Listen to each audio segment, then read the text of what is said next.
हमारी असल जिंदगी की क्वालिटी किस पर निर्भर करती है? पूरी तरह से हमारी सोच की क्वालिटी पर।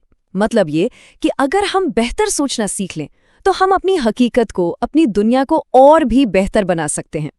सोचिए, कितनी बड़ी बात है ये। एल्बर्ट आइंस्टाइन का ये विचार असल में हमारी आज की पूरी बातचीत की नींव है। ये हमें याद दिलाता है कि अगर हम बाहर की दुनिया में कोई बदलाव लाना चाहते हैं तो उसकी शुरुआत हमारे अंदर से, हमारी सोच से होती है। चलिए साल 2002 में चलते हैं।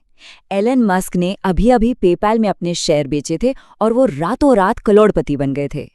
अब ज्यादातर लोग क्या करते? शायद आराम करते, पर उनके दिमाग में एक ऐसा सपना पल रहा था जो सचमुच इस दुनिया से बाहर का था। अब इस सपने को हकीकत में बदलने के लिए जाहिर है उन्हें रॉकेट चाहिए थे। लेकिन जब उन्होंने पता करना शुरू किया तो उनके सामने एक ऐसी सच्चाई आई जो उनके पूरे मिशन को शायद शुरू होने से पहले ही खत्म कर सकती थी। $65 मिलियन। जी हाँ, $65,000 मिलियन। ये कीमत थी सिर्फ एक अमेरिकी रॉकेट की। अब इतनी बड़ी रकम के साथ मंगल पर कॉलोनी बसाने का सपना तो लगभग नामुमकिन ही लग रहा था, है ना? और यहीं पर सबसे जरूरी बात सामने आती है। ये वो पल था जब सब कुछ बदल गया। उन्होंने प्रॉब्लम को वैसे का वैसा एक्सेप्ट करने से मना कर दिया और इसके बजाय उन्होंने समस्या की जड़ तक जाने का फैसला किया और उसके सबसे बुनियादी हिस्सों पर ही सवाल उठा दिया। और जो उन्हें पता चला वो सच में चौंकाने वाला था। एक रॉकेट बनाने के लिए जो कच्चा माल, मतलब जो रॉ मटेरियल्स लगते हैं, उनकी कीमत रॉकेट की टोटल कीमत का सिर्फ 2% थी। सिर्फ 2%। बाकी का जो 98% पैसा था वो तो बस उसे बनाने और जोड़ने का था। बस इसी सोच से स्पेसएक्स का जन्म हुआ। मस्क को एहसास हुआ कि अगर वो रॉकेट खुद बना सकते हैं तो वो इसकी लागत को बहुत बहुत कम कर सकते हैं। और इसे ही कहते हैं फर्स्ट प्रिंसिपल्स थिंकिंग। ये इसका एक शानदार उदाहरण है, एक ऐसा तरीका सोचने का जिसने पूरी की पूरी एरोस्पेस इंडस्ट्री को ही बदल कर रख दिया। लेकिन एक सवाल उठता है, अगर फर्स्ट प्रिंसिपल्स जैसी सोच इतनी पावरफुल है तो हम सब इसका इस्तेमाल क्यों नहीं करते? इसका जवाब हमारे दिमाग के काम करने के तरीके में ही छिपा है। इसको समझने के लिए एक बेहतरीन एनालॉजी है। हम कॉन्शियस लेवल पर लक्ष्य तो बना लेते हैं, मान लीजिए जैसे हम कार में गैस दबा रहे हैं, लेकिन हमारे जो सबकॉन्शियस पैटर्न्स और आदतें हैं वो ब्रेक की तरह काम करती हैं। वो हमें उसी वक्त पीछे खींचती हैं और नतीजा, हम आगे ही नहीं बढ़ पाते। देखिए, हमारा दिमाग लेयर्स में डेवलप हुआ है। सबसे अंदर है रेप्टिलियन ब्रेन। इसका बस एक ही काम है, हमें जिंदा रखना। उसके ऊपर आता है लिम्बिक ब्रेन, जो हमारी भावनाओं, हमारे इमोशंस को कंट्रोल करता है। और सबसे बाहरी परत है नियोकॉर्टेक्स। ये हमारा सोचने वाला दिमाग है जो लॉजिक और रीजनिंग का काम करता है। अब प्रॉब्लम ये है कि ज्यादातर वक्त ये पुराने इमोशनल हिस्से हमारे नए लॉजिकल दिमाग पर हावी हो जाते हैं। दिमाग और मन को समझने का एक और अच्छा तरीका है उन्हें एक कंप्यूटर की तरह सोचना। दिमाग जो है वो है फिजिकल हार्डवेयर और मन वो है उस पर चलने वाला सॉफ्टवेयर। और ये सॉफ्टवेयर हमारे बचपन से ही हमारे माता पिता, टीचर्स, समाज, ये सब मिलकर प्रोग्राम करते हैं। लेकिन खुशी की बात यह है कि किसी भी सॉफ्टवेयर की तरह इसे भी अपडेट किया जा सकता है। और ये आंकड़ा तो सच में हैरान करने वाला है। हम हर दिन जो लगभग 60,000 विचार सोचते हैं, उनमें से 95% वही पुराने विचार होते हैं जो हमने कल सोचे थे।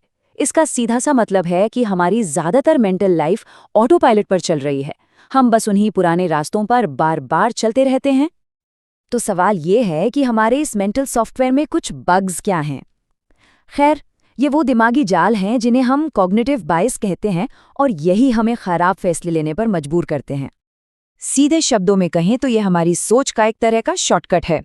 हमारा दिमाग एनर्जी बचाने के लिए इन शॉर्टकट्स का इस्तेमाल करता है, पर अक्सर यही शॉर्टकट्स हमें गलत दिशा में ले जाते हैं। और इस बारे में वॉरेन बफेट से बेहतर कौन बता सकता है? इन्वेस्टमेंट की दुनिया के जादूगर जो इंसानी साइकोलॉजी को समझने में भी माहिर हैं। उन्होंने इस सबसे आम दिमागी जाल को बहुत ही खूबसूरती से समझाया है। इसे कहते हैं कन्फर्मेशन बायस। इसका मतलब ये है कि हम असल में सच्चाई नहीं खोज रहे होते, हम तो बस वो सबूत ढूंढ रहे होते हैं जो हमारी पहले से बनी हुई राय को सही साबित कर दे। जैसे सोचिए, अगर कोई मानता है कि कोई एक पॉलिटिकल पार्टी खराब है, तो वो सिर्फ वही खबरें पढ़ेगा या देखेगा जो इस बात को पक्का करें, और उन सारी खबरों को नजरअंदाज कर देगा जो शायद उस पार्टी के अच्छे काम दिखाती हों। एक और बड़ा दिमागी जाल है लॉस अवर्शन। रिसर्च बताती है कि कुछ खोने का दर्द कुछ पाने की खुशी से लगभग दुगना ज्यादा महसूस होता है, और इसी वजह से लोग अक्सर ऐसे रिस्क लेने से डरते हैं जो उनके लिए फायदेमंद हो सकते हैं, जैसे एक सेफ नौकरी छोड़कर अपना बिजनेस शुरू करना। कुछ पाने की उम्मीद से ज्यादा कुछ खोने का डर हम पर हावी हो जाता है, भले ही वो डर लॉजिकल ना हो। तो सवाल ये है कि इन दिमागी जालों से बचने का रास्ता क्या है? मजे की बात यह है कि इसका जवाब कुछ नया सीखने में नहीं, बल्कि पुरानी चीजों को भुलाने में है। इसे कहते हैं अनलर्निंग।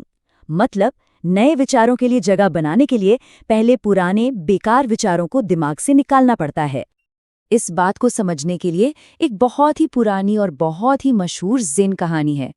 एक अमीर बहुत ज्ञानी आदमी था जो मन की शांति की तलाश में एक साधु के पास गया। उसे लगता था कि उसने सब कुछ पढ़ लिया है, सब कुछ जानता है, लेकिन फिर भी मन में बेचैनी थी। साधु ने उसे चाय पिलाई। वो कप में चाय डालते रहे, यहाँ तक कि कप भर गया और चाय बाहर छलकने लगी। वो अमीर आदमी चिल्लाया, अरे रुको, ये तो पहले से ही भरा हुआ है। तब साधु ने मुस्कुराकर जवाब दिया, तुम्हारा दिमाग भी इसी प्याले की तरह है, पहले से भरा हुआ। हम कोई भी नई सोच तब तक नहीं अपना सकते जब तक हम अपनी पुरानी सोच से चिपके रहेंगे।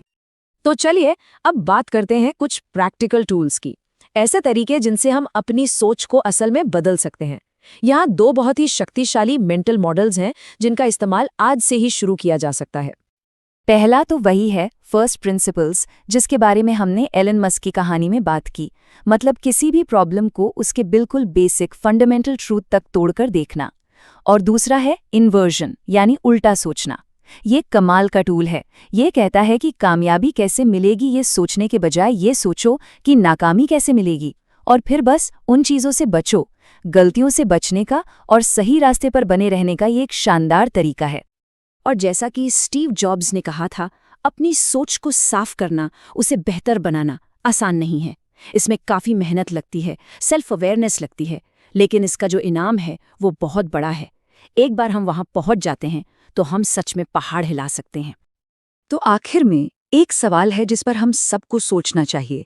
हमारी कोई ऐसी एक मान्यता, ऐसी कौन सी धारणा है जिसे हम बरसों से बिना सवाल किए सच मानते आए हैं? क्या पता, शायद बस उसी एक मान्यता को चुनौती देना ही एक बेहतर सोच और एक बेहतर हकीकत की तरफ हमारा पहला कदम हो।